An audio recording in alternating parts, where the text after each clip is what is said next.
అమలా ఓ అమలు ఏంటి దా బయటికి రా కలర్ వస్తా ఆ ఇంట్లో వస్తా మళ్ళీ మా అత్త ఏడుస్తాయి నీకైతే బాగుంది నేను ఇప్పుడైతే అన్నం చేసిన అంటే కలర్ వస్తావా ఆలు వస్తాలు పోతే ఇంట్లో అంగడి ఏమన్నా ఒప్పుడా ఇంట్లో కలర్ వస్తే మీ అత్త ఏడితే అని ఇప్పుడే యాక్టివ్గా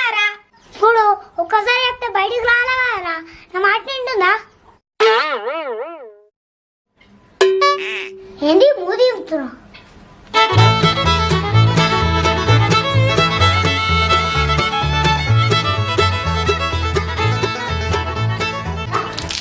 దొరికిందే మాట్లాడుకోవద్దాం